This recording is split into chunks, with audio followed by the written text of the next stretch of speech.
Andy, my dude, have you heard of the magical website builder known as Squarespace? Ugh, not another Squarespace ad. I feel like every podcast is sponsored by them. Hey, don't knock it till you try it. Yes, okay, it is overhyped, but actually it lives up to the hype. Squarespace is like a website fairy godmother. With a click of a button, your site transforms into a beautiful masterpiece. A website fairy godmother? That sounds interesting. What makes it so magical?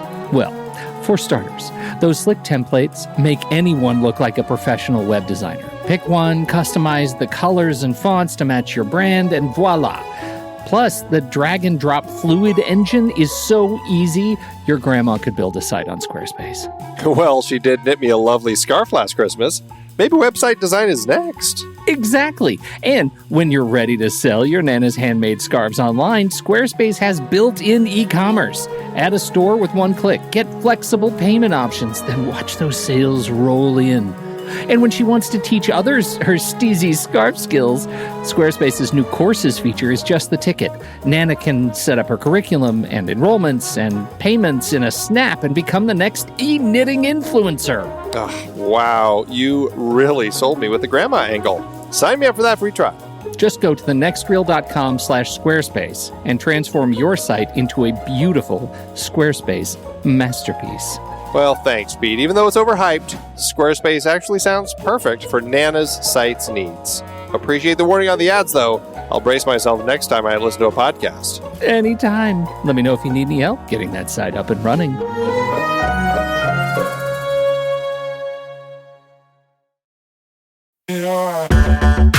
Andy, can you believe we've almost hit 700 episodes of The Next Reel? I know, it's crazy. And with all the other episodes in our family of podcasts, we are well over 1,200 episodes of movie conversation. It's really pretty amazing that we've gotten to have these in-depth movie chats every week for over a decade now. And we couldn't have done it without our loyal community of film fans. Their support over the years has meant so much. For sure.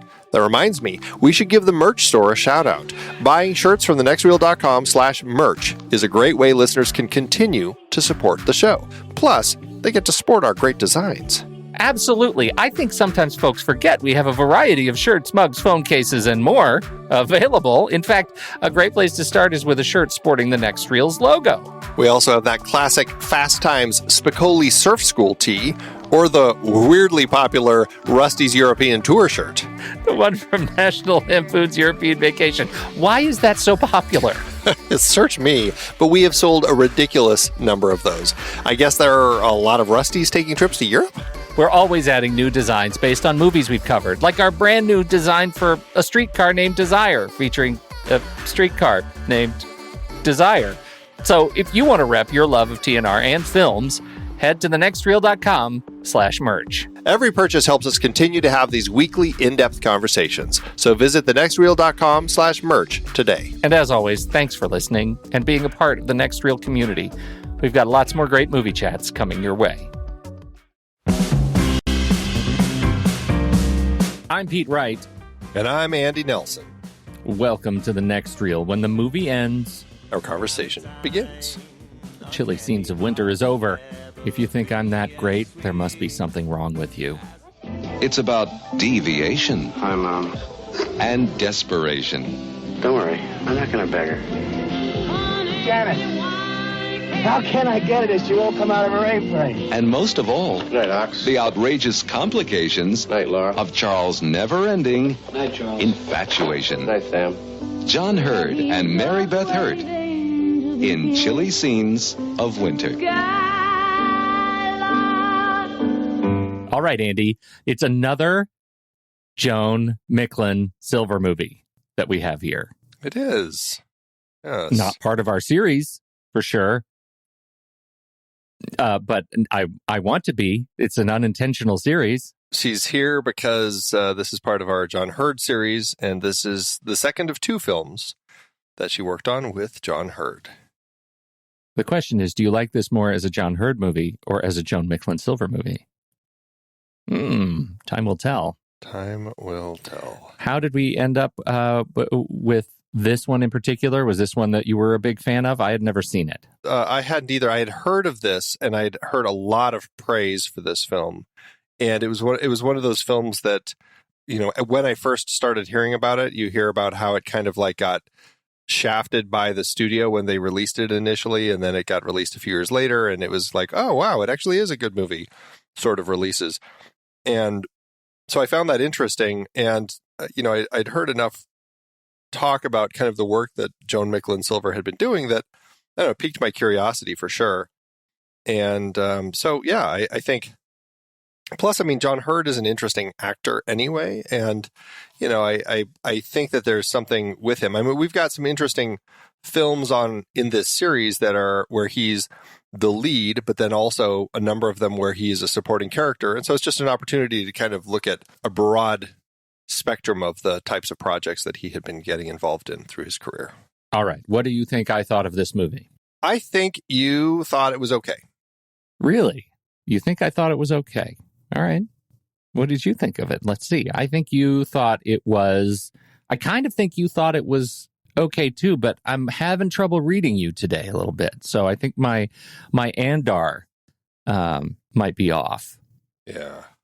And so I think you probably liked it more than I think you liked it. I'm going to give you 3.5 pushing 4 stars. That's where I think you're going to land. Okay. You see what I mean? Like there's nothing. There's no juice behind that. Okay. Nothing. Yeah. Incredible. Well, this movie was rated PG when it was released. So, I think it's a fairly mild, safe film. Okay. Yes, sweet as a kiss from you tonight. Oh no, top of the line. Our favorite love songs play on repeat. Want to watch this movie and help us out? Well, if you see an Apple or Amazon link to this in the show notes, just click on it.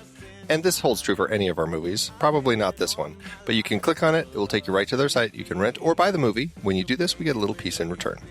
We are upping our game in our merch store. I've been working on the Welcome to Smutty Nose shirt. And what was it? Everyone's favorite stop on the way to New Hampshire? Is that what you coined? That's what it is. All right, yeah. So I'm pretty excited about it, but I haven't quite found the right typeface. When I do, for Smutty Nose, there will be a shirt there and a mug and everything. And I think that will be the one that's going to take us into the big league merch-wise. Welcome to Smutty Nose, because I think there is an untapped market. You can find that at truestory.fm/TNR merch if you want to be first to get your Smutty Nose shirt, sticker, mug, mask, pillow, anything else that we're coming up with. Get it while you can. We would love to feature your audio reviews. Just send a 30-second audio file, 30-second-ish. If it's longer, I think that will probably be fine. To reviews at truestory.fm. As soon as you watch the film, we just might showcase your voice on the show. Got to get them in quick. We do record early, so the sooner you get your clip in, the more likely it will end up on the podcast. Again, send it to reviews at truestory.fm. There is a direct relationship between length of review and quality of review, wouldn't you say? Like, the longer it is, the better it better be. Oh, sure. I would just love to get reviews. I don't care. Send a 5-minute review. Send a 5-minute review. We'll cut it. We'll edit it. We'll make you sound like a hero. And if you're wondering where you can see what the movies we're talking about in the coming weeks and for the rest of the season, you can find our entire series rundown on our Letterboxd HQ page. While you're there, sign up for a pro or patron membership with the discount code NEXTREEL, or just visit thenextreel.com/letterboxd and you'll get 20% off. This also works for renewals. We would love it if you would consider becoming a member of the show. We use Patreon's platform called Memberful, where it's built right into our website. You can subscribe at a month-to-month plan or at the annual rate, and you will get all sorts of wonderful goodies. Members get early access to every episode. They also get access to the live stream. You would be actually hanging out with us, listening to the show as we record it. And also so many bonuses. We have so many bonuses. We're doing the retake episode at the end of each series. We're doing the flick chart, flick fights each month. So we update our flick chart with gamesmanship and cheating. It's just really a great thing that we're doing just for members. So become a member and hang out with us while we record this thing. Go to truestory.fm/TNR membership. You can learn more about the different tiers. The most it'll cost is $5 per month. or $55 per year.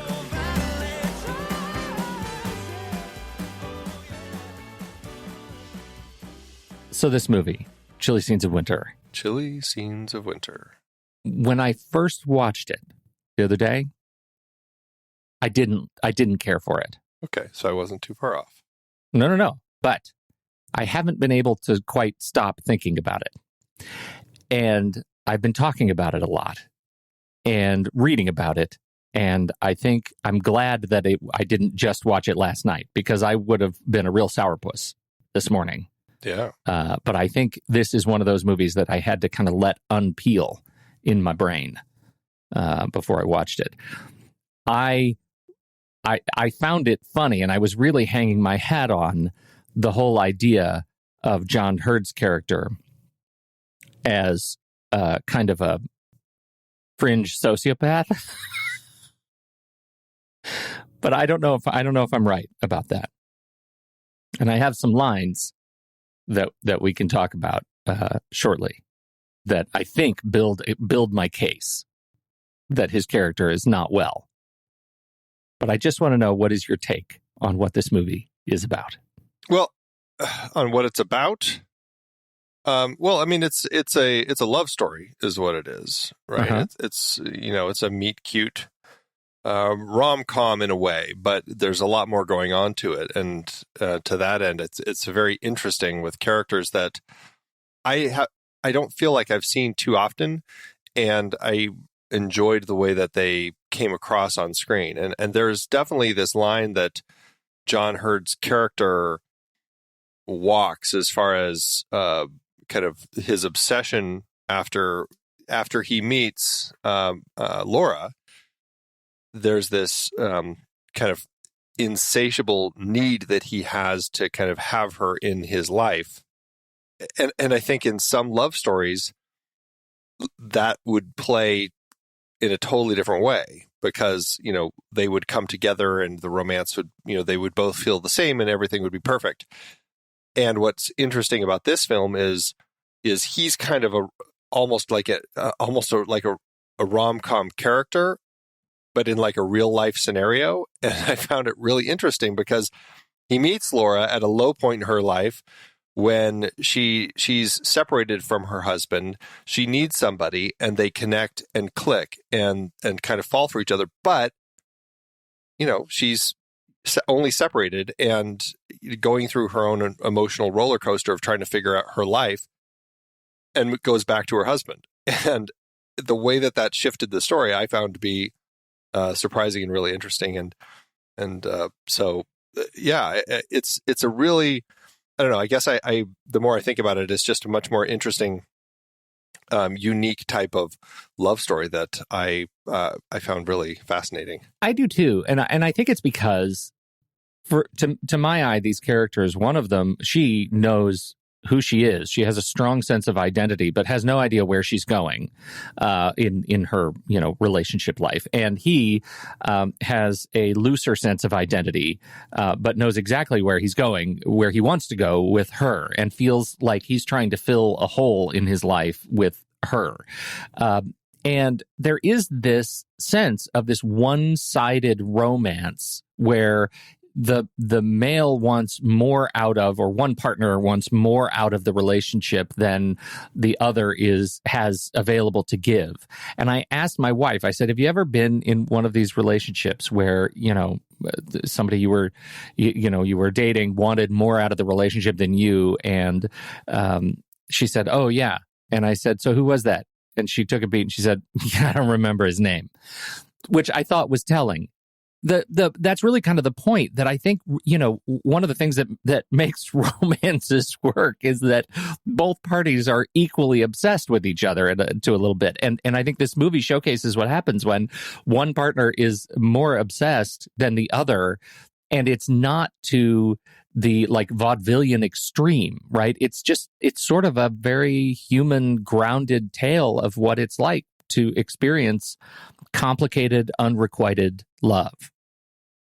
And I really really enjoyed that. I enjoyed the complexity of these characters, even though I thought the story or the movie itself was presented in a pretty straightforward way. I think the characters kind of make it shine, particularly John Hurt and Mary Beth Hurt. And why do you feel it was presented in a straightforward way? Like, Well, it's quiet. It's quiet. Like the emotional sort of roller coaster is kind of a line, right? I don't feel like there are many sequences in here where it gives me intense feelings one way or the other. There are a couple that give me intense feelings. And I'll say, one example is the experience at the A-frame when Hurd and his friend go, ostensibly to tour the A-frame, but really they're there to meet the husband that she went back to, and end up at the house together, sitting around a table with all four of them. That made me incredibly uncomfortable. And then he outs that he's in love with, I'm in love with your wife, he says, and that ends in a kind of a middling, intense boil over, and they end up leaving and laughing about it. Like it didn't take the experience to an emotional extreme that I expected.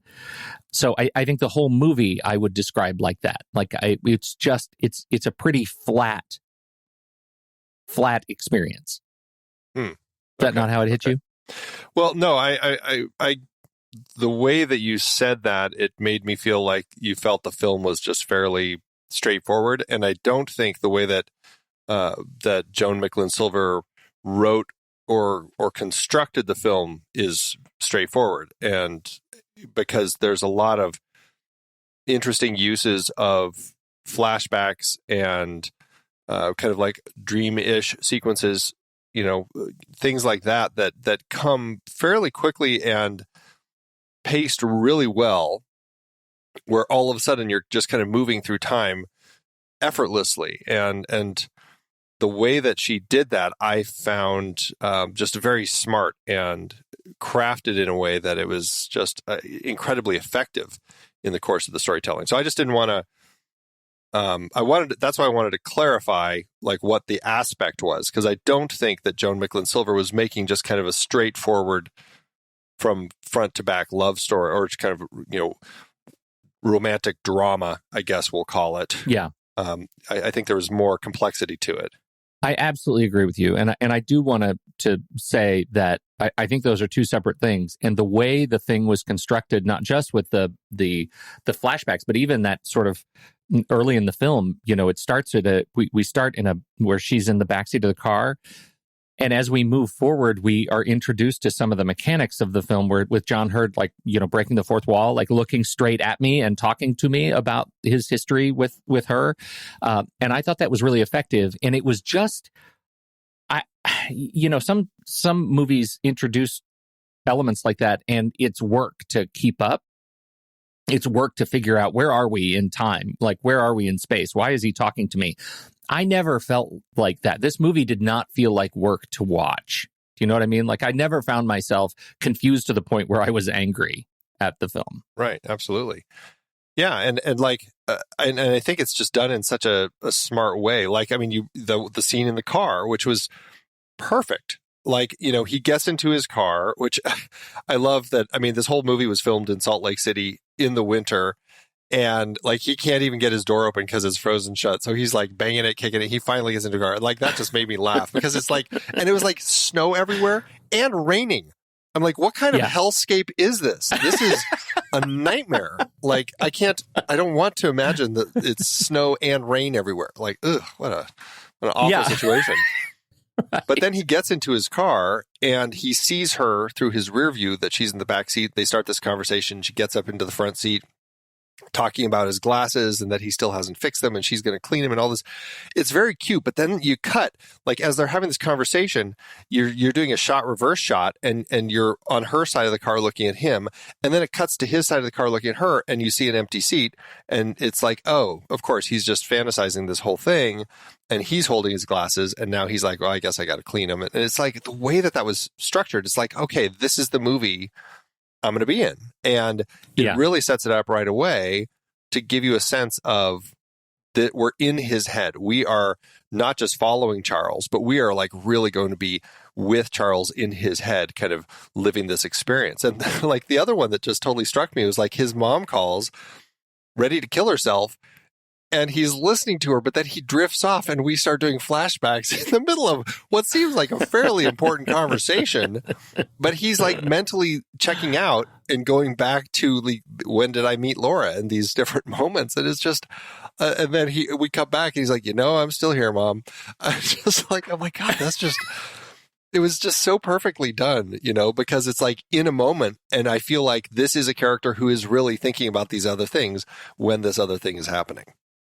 Yeah, completely. And it makes it so you can't, she sets you up so effectively in the beginning that you can't trust, like he is an unreliable narrator in this story. And that when he says some of the more serious things, not just drifting off, on the phone, but later, those weird conversations that he has with Laura. I'm going to rape you. I'm going over to Dr. Davis's house tomorrow and I'm going to beat the S out of him. And then I'm going to come back here and I'm going to beat the S out of you. I was only kidding. I'm not really going to beat you up. Goes to the A-frame for this tour with Laura's husband. And as they're walking through the house, he turns the stove on and then just keeps walking. And I kept waiting for some of these elements to be punchlined. Like there were setups, and I was waiting for whatever comes next. And the A-frame never burns down. Those were all things that put a sense, just a thorn in the back of my mind as I'm watching the movie, and realized that you can't trust anything that he says or does, really, because we might just be following along in his head. And I thought that made for a unique experience. Yeah, it really did. It's funny that the moment with the stove, like as soon as that happens and they just keep walking, I'm like, this is why they don't have anything connected in these model homes anymore. Because people who do things like this. Yeah, right. Another element that I really enjoyed with him is how they play him with the blind candy vendor at kind of like in the lobby of the building in which he works. And every time he's leaving, he comes up to buy a candy bar, but he's so lost in his own thoughts. And or like at the very beginning, we hear this the blind guy say, what do you have? And then in his head, he's just like, I don't have Laura. It's like everything is a trigger for him to just be thinking about this girl. And I love the way that ended up becoming kind of a recurring scene, a little moment that we have over the course of the film, to the point where, this guy always has to ask him twice what his candy is until the very end. And all of a sudden it's like he's kind of getting through it and everything. And it was a great little element to add to kind of show his progress as we get to the end of the story. Totally. I thought so too. I thought it was really, I think that's a really special little repetitive beat. Let's talk a little bit about his mother and the relationship with his family, because I think you brought up the phone call with his mom, but how much of his relationship with his mom in all of this light do you find you trust? Like the eccentric with dementia, how much of our time with them was real? Oh, I mean, I think it was all real. I don't think, I think all of this stuff is like actually happening. Is that what you mean? Mm-hmm.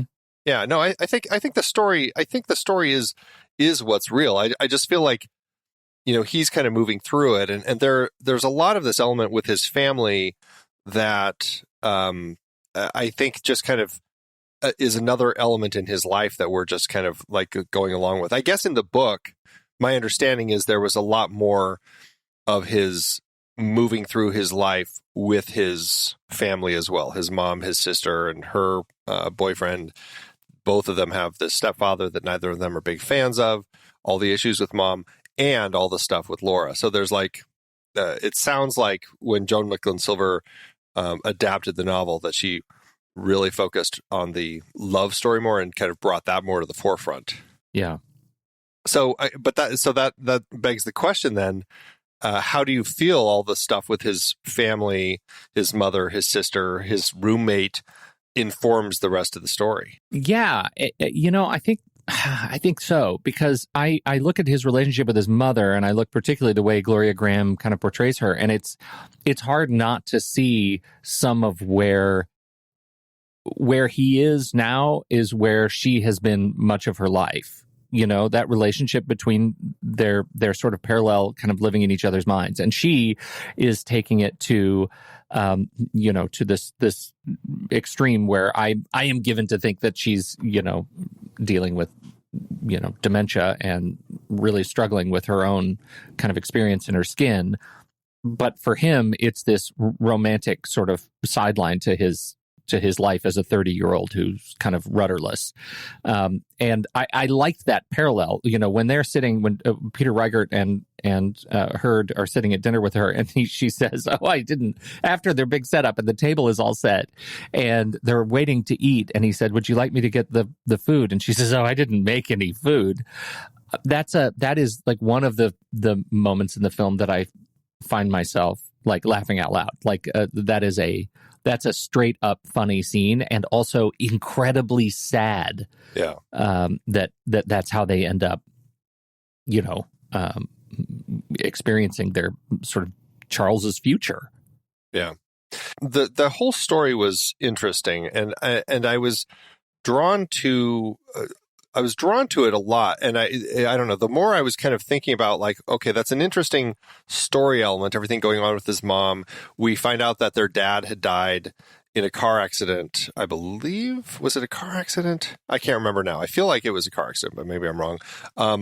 When he was fairly young, and it sounded like mom had kind of been a in and out of mental institutions and stuff since then. Yeah. I got a sense that it really was because of everything that happened with dad. And Pete's there, the stepfather, who seemed to have stepped in and is doing okay, taking care of her for the most part.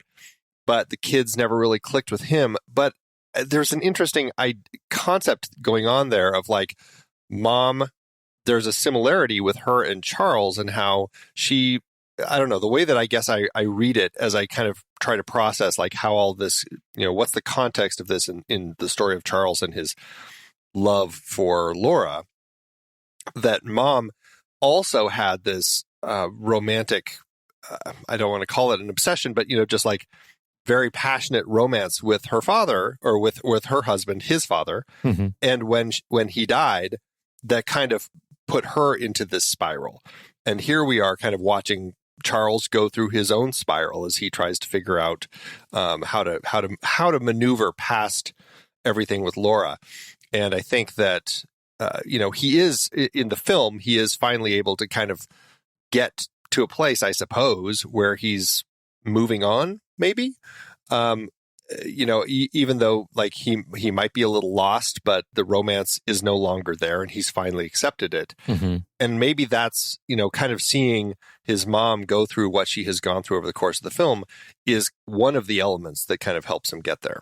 Well, I think you're absolutely right. And that's really one of the last major themes of the film, which is the idea of taking control, right? And he has that speech at the end. He's like I'm not going to wait for you. So we need to do this if we're going to do it. And if not, I'm going to move on. And finally realizes that he can. And the fact that his conversation with the blind man is the meter that says, at least in the universe of the film, he's moved on because he's able to tell and talk about the candy that he wants in one take. And, that he's finally there.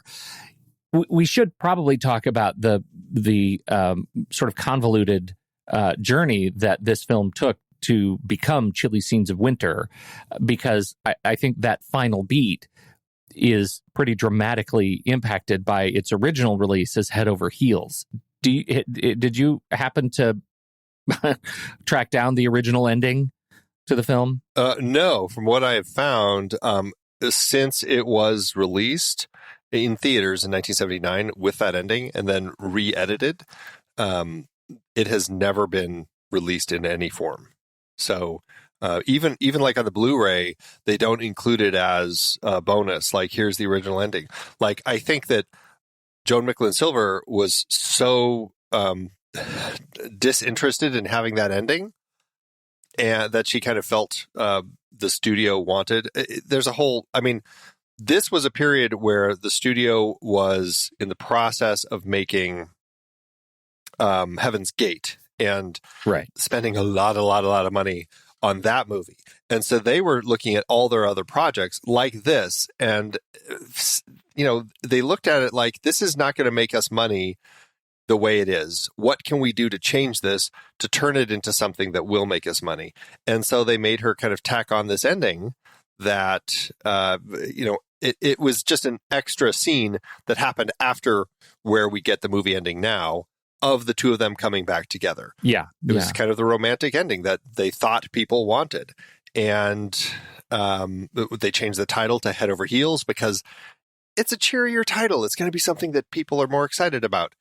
And it didn't do very well. It did worse for them than, when it ended up getting its release finally. So, but yeah, I don't think Micklin Silver wanted that original ending to be seen. So probably for the best.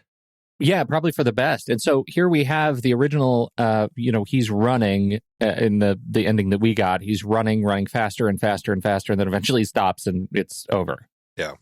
It's a thinker, I guess, of a running scene. Why is he running? Nobody knows why he's running. He's just burning off steam, I guess, just burning it off. And then the scene that comes after is the slow reveal and a discussion, apparently a voiceover discussion of eggs being cooked, and eggs shouldn't be separated ever, and they're together again. And that's the end. I vastly prefer this ending, although it's my understanding that the book ended on a happier note than the film did, which I think is interesting to take the adaptation and, distill it negatively in this film. I mean, did you feel rewarded at the end of this movie? Did you feel like it was what you wanted? Yeah, absolutely. I loved the ending. I loved the way that it's almost like he's finally broken free. Like, that's how I saw it. Like, he's running, and okay, it's not the happy romance ending, but I couldn't help but feel like this is a happy ending. Like, this is the happy ending that I wanted for this movie. He's finally gotten out of this spiral that he's in and has found a way to kind of move forward and progress with his life. And so it's funny that it's so specifically called out as a downbeat ending, when I'm like, this is like the best way this movie could have ended. Like, I don't know. I really loved it. I did too, because it goes back to what I was saying earlier. When you have this character who knows where he's going but doesn't know who he is, the only reward is for him to discover who he is. And that discussion at the end of control, of him taking control, that it is a demonstration of him finding sort of the brass ring. And that's not a woman. That's not a relationship. It is that he now knows who he is and where he's going. And I felt really like gratified at that. At that reveal. Yeah.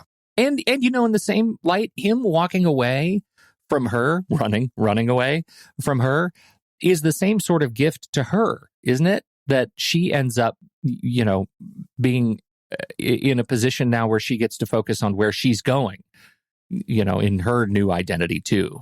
That certainly was an interesting issue with her. And I did find it to be a very interesting character, kind of her own struggle that Mary Beth Hurt as Laura had of trying to find herself and figure out, who am I? And she separates from Ox, her husband, otherwise known as Jim, but I prefer Ox. It was kind of funny.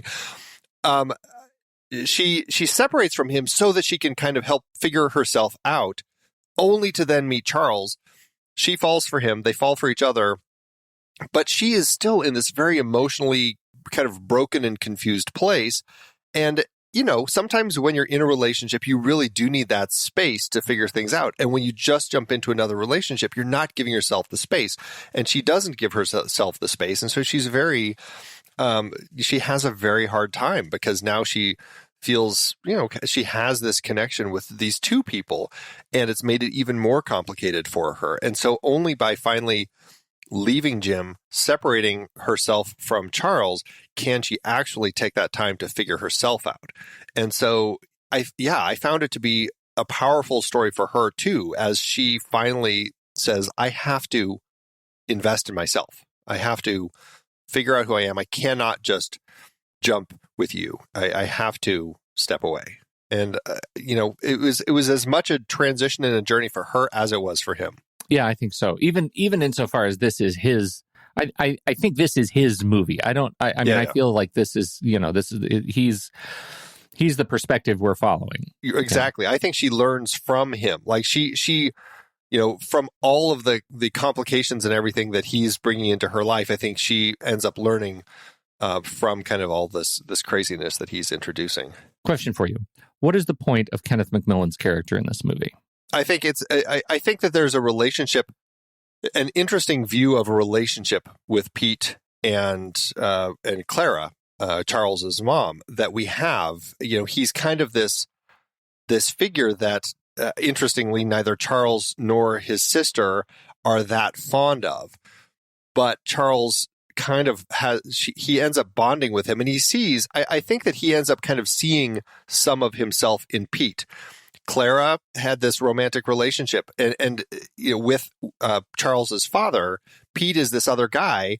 Charles is the other guy, right? And there's this interesting kind of complex relationship about being in a place where you're in a relationship with one person, constantly thinking about the other person. Okay.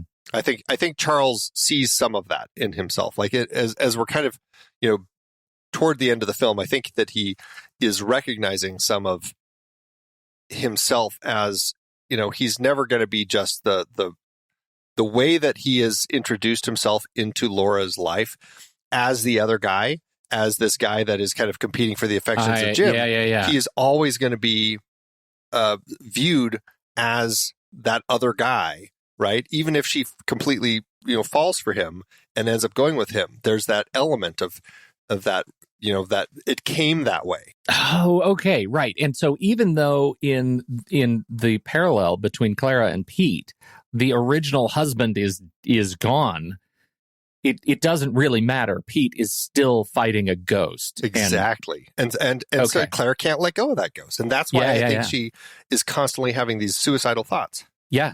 And that was because that's when we got to the end and we have Charles taking the wrapped turtle wax. You want me to wrap the turtle wax at the store? I thought that was really funny.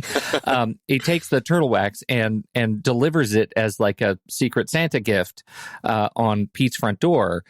And we had this little, we cut back to Charles and he gives a little, hey, we understand each other. And I didn't get what you just said. I didn't get that parallel. I didn't know how to feel about why we had that exchange between the two of them. I get it now. I felt unresolved initially. That's helpful. It's an interesting mirror, I found. Yeah. No, that's good. Yeah. I found a really interesting, I thought that Betty was another interesting element to throw into Charles's life as this other office worker, that he's just like, well, maybe I can stop thinking about Laura if I start thinking about Betty. But then he finds that he can't. And poor Betty, like the way that everything kind of falls with her, it's just like, just is so sad. Although I was thrilled that she gets together with Sam. Like that made me happy. But like, just like I saw Charles doing stuff and planning stuff with her and stuff. I'm like, this just isn't going to end well for poor Betty. Yeah, right. Oh, poor Betty. She was so sweet and cute and perfect too, right? Like in many respects, like she was ideal and she was right there, right in front of him.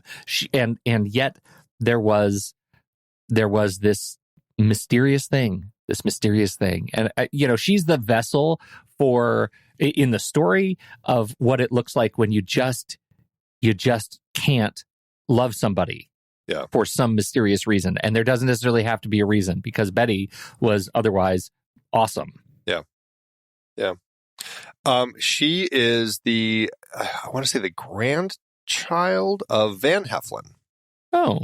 And once I knew that, I was like, oh my God, I can totally see it. Like it's just the same face, absolutely the same face as Van Heflin. So Well, she's super cute, and I think it's funny. Like she's got her own stuff. Like her thinking about his planning, like his planning so funny. For the party, and constantly thinking about the kinds of hors d'oeuvres and dips. That dip conversation was priceless, right? Like So what she brings to the table is like this movie could have turned on a dime and been about her. And you really could just swap the names in the script, and it could have been the same story, right? This could have been her story falling in unrequited love with Charles. Right. And it would have been the same thing, which I think is fantastic. I mean, that's great because, again, romance works only when the obsession is requited. Well, and that's, in context of building a story, like a complex film with in a type of genre like this, you want to build where there's the main A story that you're following, which is Charles and Laura, but then all of these other B stories are kind of reflections of that story in some way or another. And that's, I thought that the way that Joan Micklin Silver constructed this was fantastic. We have Sam, his roommate, brilliantly played by Peter Reichert, who women just are no longer interested in. He's constantly frustrated with that and complaining about it, which is great. You've got, obviously, Laura trying to figure out her relationship with her husband. You've got Clara and Pete. You've got even Charles's younger sister, Susan, with her very odd boyfriend, played by Griffin Dunn, which was very funny. And also we should say Griffin Dunn and Mark Metcalf, who plays Ox, are two of the three producers of the film. And, it was kind of fun to see them pop up in these roles. But yeah, I loved the way that there were so many different ways of viewing all these different relationships over the course of the film. I thought it worked really well. Oh, and then also you have more parent child relationships. Obviously, you've got Charles and his mom, and trying to figure out the relationship with Pete. But then you have his boss, played by Jerry Hardin, who can't figure out how to communicate with his own son, who's off at school. And the conversations that he was pushing to have with Charles about what should I have him do? Why don't you have him play this record or whatever? It's just, I don't know. It was a conversation about having his son help him with his sex life. Is that what we were talking about? It was so awkward. It was a strange little thing, but I think it was largely how to communicate with your child, and how to, especially in relation to kind of a story about love and romance and all of that sort of stuff. And so he's struggling with that. Charles is trying to figure it out with Clara, his mom, and Pete. I don't know. I enjoyed every relationship in this film. I was so interested in, all of them. There was something interesting going on in every relationship. I loved them all. Yeah. The more I think about this movie, the more I love it. I know. That's the thing. This is the slow burn of this movie, and it sort of feels like the slow burn in how the movie was accepted when it was released and retitled and recut, and I thought it was pretty great. Yeah, really interesting film. What else you got? I want to talk a little bit about some of the camera work in the film, because it is it's a romance. It's not overly complex in the way that it's constructed, but there were some surprisingly well thought out shots throughout the film that I really enjoyed. The way that that Micklin Silver kind of crafted it with Bobby Byrne, her cinematographer, and there was a moment where he comes back to the apartment, Charles, and Laura has just got a call, and I can't remember now if it was Ox who had called her. I think it was Ox's young girl, her stepdaughter, who had called, and she asks him to kind of give her a minute, and so he says, "Do you want me to shut the door?" And he does. And it's one of these houses where it's got kind of that window from the kitchen to the dining room, and so he shuts the door.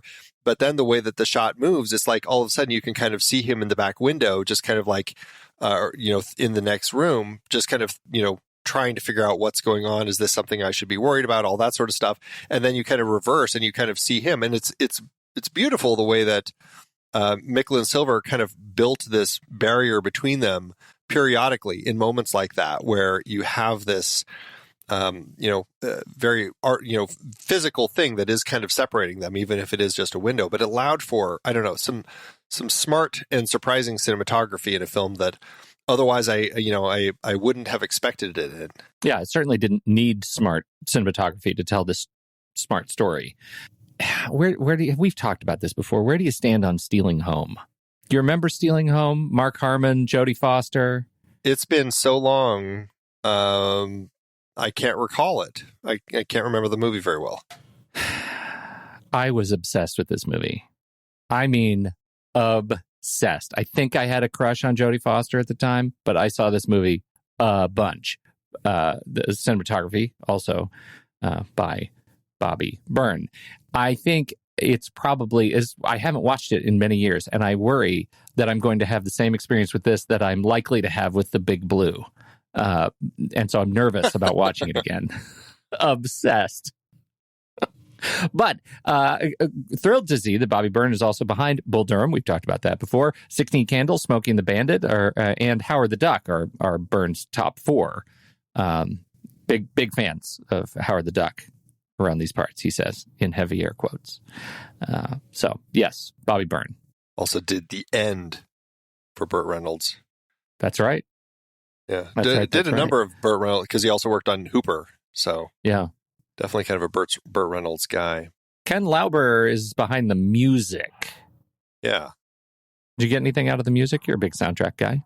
I really enjoyed kind of the vibe of it. It fit the era, and I don't know, I just found it to work well in context of what I wanted out of the movie. Like, it just fit. Yeah, I agree. What's interesting about it is that when you look at his bio on IMDb, it says Chili Scenes of Winter, music producer, musician, keyboards, and orchestrator, uncredited. Well, they weren't crediting as much for that sort of stuff back then. Yeah. So I think a lot of times when you see uncredited, especially on IMDb, it's not somebody who's trying to keep their lives a secret. No, it's that person saying, well, I also did this and I did this. And usually it's them coming in and putting it in after the fact, and it'll end up listed as uncredited because it wasn't officially credited at the time. All right. Yeah. Anything else hot on your list? It's I just felt like watching this. I don't know. John Hurd is one of those actors that I really started noticing and kind of, I guess, he became a part of my life because of some movies that he had been in, starting with Big, which is going to be the next movie we're going to talk about, as kind of like Josh Baskin's competition at work. But then also stuff like Beaches and Home Alone, and Radio Flyer. Like, those are the films that he was for me in my life growing up. And so I always enjoyed his presence, but he was always kind of like this, more of a supporting character as I grew up. And so I have been finding, as I go back and I watch some of these earlier films of his where he is a lead, I'm like, gosh, I love this side of this actor. He has this manic energy, and it's really interesting in this particular film, especially how he takes it to this line where he could almost become a stalker, but he's never quite crossing that line. Like, he's dancing on the edge of that line, but I'm like, he's never really quite a stalker. Like, she's there to accept his energies, right? Like, and that's what, like, I felt like if she really was pushing him away, like, I don't know if he would have continued, but she always was kind of accepting it. And so I found it to be really interesting and just a really fascinating energy to watch on screen. So I don't know. I'm delighting in some of these earlier performances of his, and we're not going to be talking about it in this series, but a couple years later, he does Cutter's Way, which is another film that, I'm excited to watch because I hear just incredible things about his performance in that film. So, he's definitely somebody to kind of like, kind of look at a little more and see what else he's done. He does like follow her around and, runs into the tree in front of her house, and like there's some stalking going on. I think there's some stalking again, that likely is unreciprocated when she's moved back in with her husband. He's an kind of a harmless kind of gentleman stalker. This isn't like I wrote you and I was like, I am seeing way too many parallels to like you push the needle just a little bit and you've got Patrick Bateman, right? Like we're in his head. He's got these, or I could totally see the other things that are going on in his head being a little bit more vile. On screen, it's a gentle kind of stalking, but I think he's definitely there. Oh, it's there.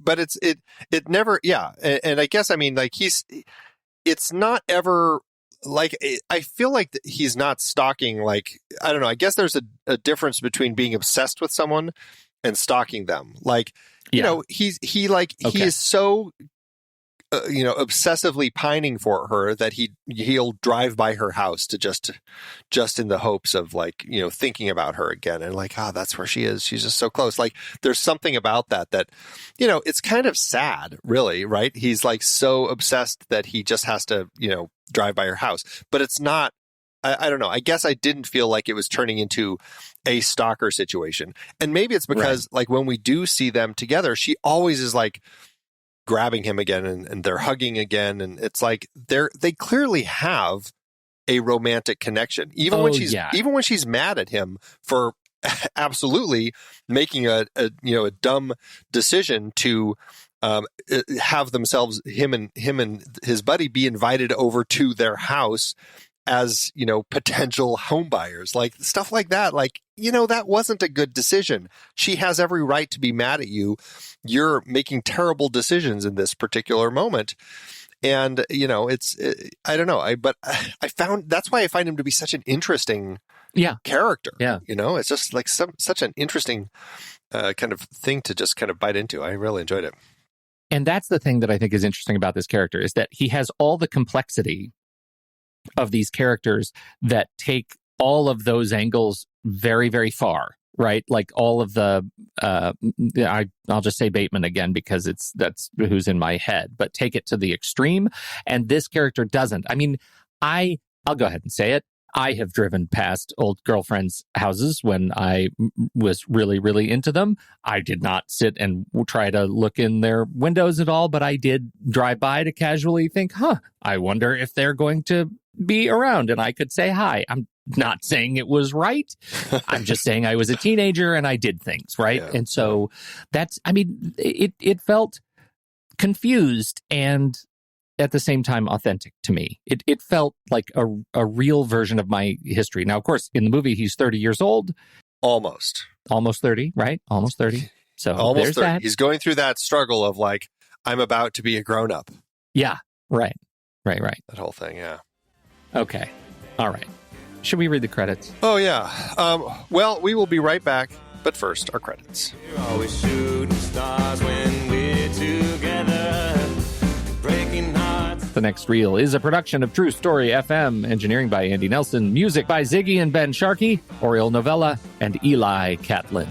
Andy usually finds all the stats for the awards and numbers at the-numbers.com, boxofficemojo.com, imdb.com, and wikipedia.org. Find the show at truestory.fm, and if your podcast app allows ratings and reviews, please consider doing that for our show. Is every day you, baby? Is every day you, baby? Is every day. Big awards movie. I mean, big, right? Critics' darling. And therefore, this was on everyone's lips. What's really interesting is this film, because of the way the studio put it out into the world, with an ending that the director and producers didn't want, under a title they didn't like, and didn't put any money behind it, and it just bombed. It didn't get any recognition. And I can't help but think that when the film did get re-released after the changes 3 years later, because it had already been released, like, would that immediately just negate any chances it would have had it just been released that way 3 years earlier? That's interesting. Because a re-release you can't resubmit, essentially. Right. So, yeah. That's a bummer. Nothing. It does make me wonder if this had been released as it was with the Wright studio backing in 1979, would it have had more of a chance? Yeah, I wonder. I wonder, especially because, the critical response to the re-release headlines like, Chilly Scenes has been rescued. It's luminous. Like, people really liked the movie, even though it felt like they couldn't push for it. Yeah, exactly. Once it was re-released. So how did it do at the box office, Andy? Did it actually, I worry that it didn't do any good because of all the confusion about re-release and such and so.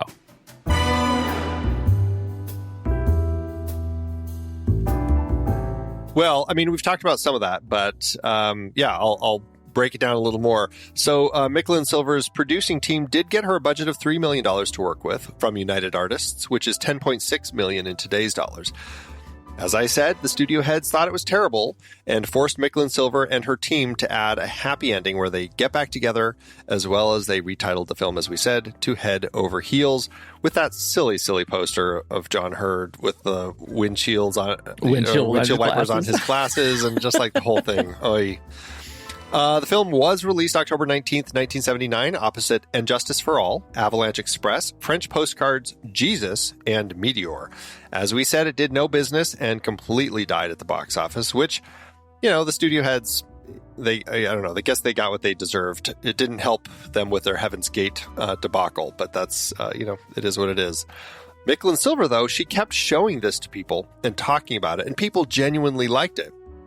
Now, there was somebody, an executive, Claire Townsend at 20th Century Fox. When they first were developing this film, that's where they started before they moved to United Artists. And Claire liked the project. She ended up moving to United Artists. And one of the things that she wanted to do is get this film back out there. And so she kind of, Joan Micklin Silver was talking about it.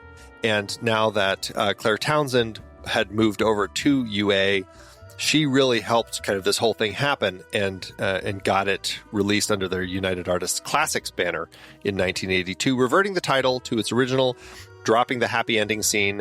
And what do you know? The film ended up doing well. It earned $40 million at the domestic box office, or $141.2 million in today's dollars. Whew. That gives the film an adjusted profit per finished minute of $1.4 million.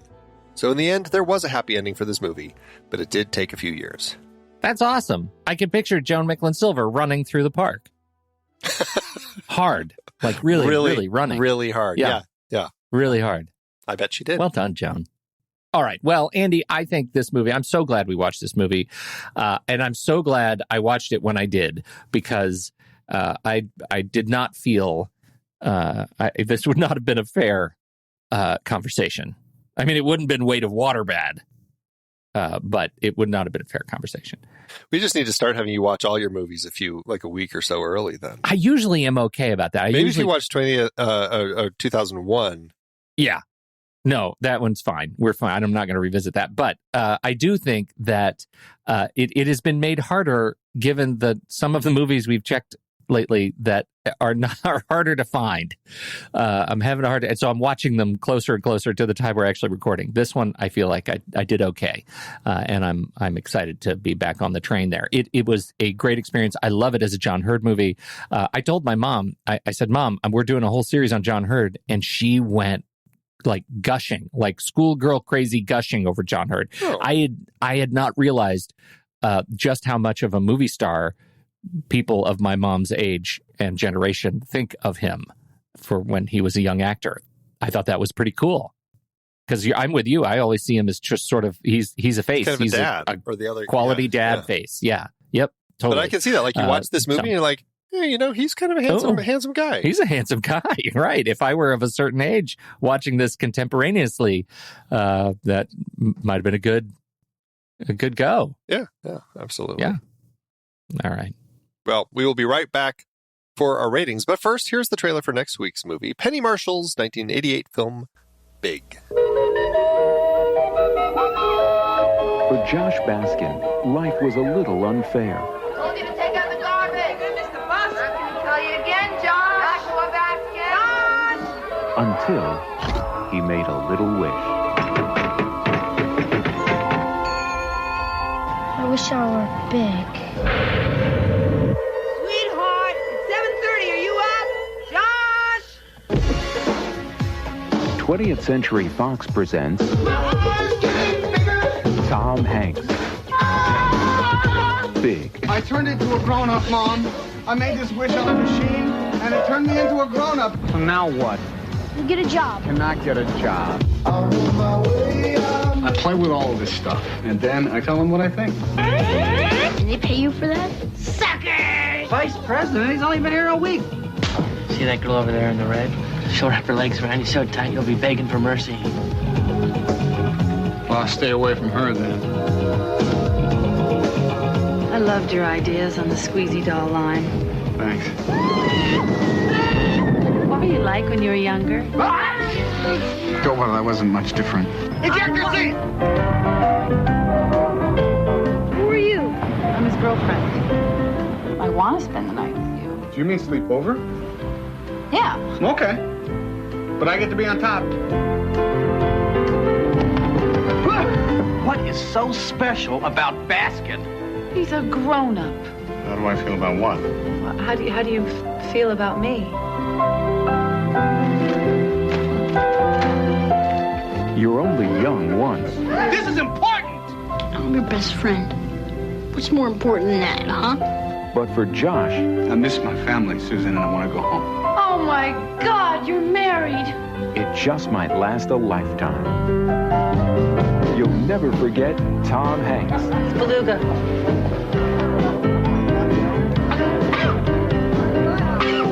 In Big.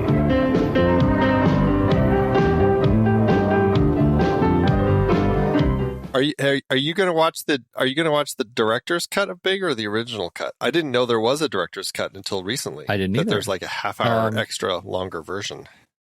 Really? Yeah. How long? Like, how long is it? Like, let me see. Half-hour Let me see longer. what I have. Well, I get that, but how long is the original? So I know what I'm doing. The version that I own is an hour and 44 minutes. That seems like probably not the director's cut.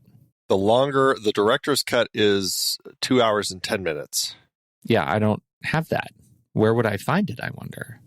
I don't know. I just ordered the Blu-ray so that I could watch it because I only have a DVD that I got 25 years ago. It's not like, it's not like a fan cut, right? Oh, no. It's there it is. Big director's cut at Amazon. But you can't, I can't stream it. I have to buy it, it looks like. Big comparison. Here you go. The extended edition shows a more distinct development of certain characters. There are, for example, scenes of the younger Josh that give a better understanding about his wish to acquire adulthood faster. There are also scenes about the adult Josh wishing to become a kid again. Additionally, the development of Susan from being career-centered and having an affair with her workmate to becoming more attracted to Josh's naive and childish nature get a little clearer. Josh's friends' effort to change him back into a boy are shown more detailed. All in all, the extended edition is superior to the theatrical version. Wow. I have never... Dang. I regret that I know that exists now. Let me see if I can get it at my library. I just had no idea. This is so fascinating to me. It's fascinating to me, too, that you had no idea. Yeah, because it's one of those movies, this is what happens sometimes. You own it, and so you just, it's no longer something you think about. It's like, oh yeah, I have it on my shelf. But I've never had this kind of need to think about it again. Is this the extended edition? I think they do have it at my library. Excellent. Original movie, cut, and extended cut. Hey. Andy, this is huge. This is great. This is good to know because I have never seen it. So this will be a whole new thing for me. And this is a movie I already love. So really curious. We'll see if I hope I can get it in time. Oh, I see somebody here. This was 4 years ago. I don't know if it still holds true, but it says the extended cut is now included as a special feature on iTunes. Then I already have it. What? Well, you'll have to go check, yeah. I'm checking right now. Extras. Andy, this is going to be huge. Extras. Extended cut! I have it already! I didn't even know! Awesome. There it is. That's awesome. Okay. Shall we do the end of the show? Yeah. Let's do the end of the show. All right. Letterboxd is here, Andy. Letterboxd called and said, hey, I wonder if you could pay attention to me right now. Of course it did. Letterboxd is so needy. How do you feel about your ratings? And I was just scrolling. I went over to the chat room again. And there's Brian, and he has already weighed in on his predictions of how we're going to vote with our precious stars, our limited lifetime supply of stars. How many of them will we be offering to Chilly Scenes of Winter? Did you say it's a limited? Yes. Well, maybe for you. Yep. I was given the unlimited bucket. No, you weren't. You just don't know. They just didn't tell you how many. That's the problem. You won't know until you try to rate something 5 stars. No, I'm going to run out of stars when I'm old because I give far too many things 5 stars. I'm not giving this 5 stars, but I am giving it 4.5.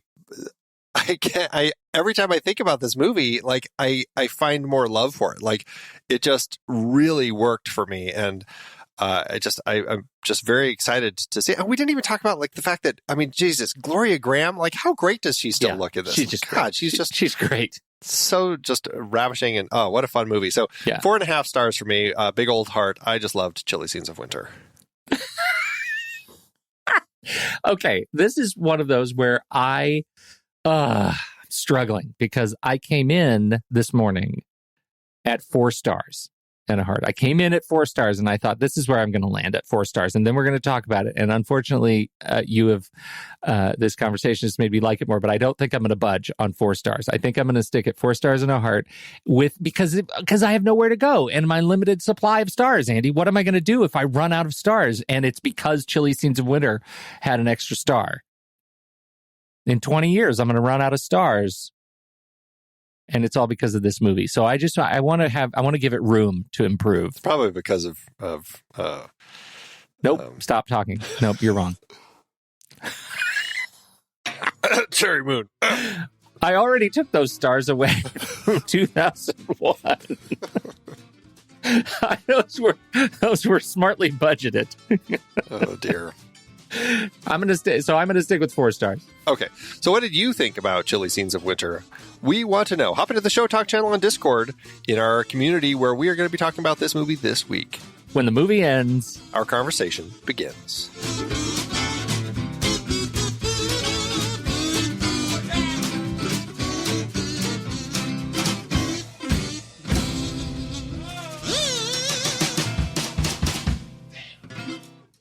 Letterboxd giveth, Andrew. As Letterboxd always doeth. I'm going to give a big old shout out to Brian Blake in the chat room who actually suggested this review from Phoebe. It's a 4.5 star review, and I kind of love it.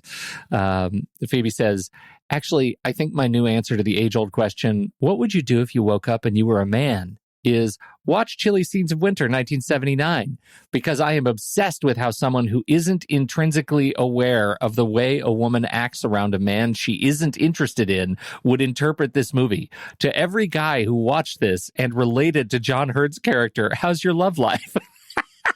And let me tell you why it's funny, because I'm actually crying inside, because I said during this show I related to John Hurt's character, and it's really not once did we use the word consent in our conversation at all. And I can totally see how another perspective would seem like I am a sociopath, and I apologize for that. Too funny. Well, I have a 5 star. It's interesting comparison with yours. This one says Joan Micklin Silver. Oh, it's by Jay Winston, who says Joan Micklin Silver writes men better than most men write men, let alone the way most men write women. I have to unravel that. Well, especially in context of yours. Yes, that's true. I have to go write me right now. I don't know how to write anymore. She writes men well, is the thing. She knows men better than they know themselves. How about that? There you go. All right, I'll go with it. Thanks, Letterboxd. Andy, it's hard to believe we've been having weekly conversations about movies since 2011. Oh, you're telling me. Producing this show week after week is so much fun, but it does require a ton of work behind the scenes. If you'd like to help support our efforts, one easy way is by using our Originals page when shopping for books and movies that we've covered. Your purchases made through our links give us a small commission at no extra cost to you and allow us to keep having these great discussions. The Originals page at thenextreel.com/originals has links to purchase the source material behind our adapted film discussions. Your purchases there help support the show at no extra cost. For the entirety of Season 11, we featured films directed by women. The only exceptions were some of our member bonus episodes. We talked about The Lure for our Horror Debuts series, which is a very loose adaptation of The Little Mermaid by Hans Christian Andersen. Definitely miles from the Disney versions. For our 10-year anniversary series, we covered We Need to Talk About Kevin, taken from the Lionel Shriver novel. Man, that was brilliant. And horrifying. Yeah. The Journalist series included Merrily We Go to Hell and The Weight of Water, adapted from Anita Shreve's bestseller. We filled some gaps in previous series with member bonus episodes on adaptations like Malcolm X, Mr. Blandings Builds His Dream House, Cactus Flower, Wild at Heart, Life Force, and The Blues Brothers. Our John Hurd series looked at a trio of adaptations: Chilly Scenes of Winter from the novel by Ann Beatty, Awakenings based on Oliver Sacks' nonfiction book, and Rambling Rose adapted from the Calder Willingham novel. 2 films in our coming-of-age debuts series were adapted from books: The Virgin Suicides from Jeffrey Eugenides, and The Diary of a Teenage Girl, Phoebe Glockner's graphic novel. We had Queen of Kotway for our sports series based on Tim Crothers' nonfiction book. And Clueless kicked off our 90s comedy series, loosely adapted from Jane Austen's Emma.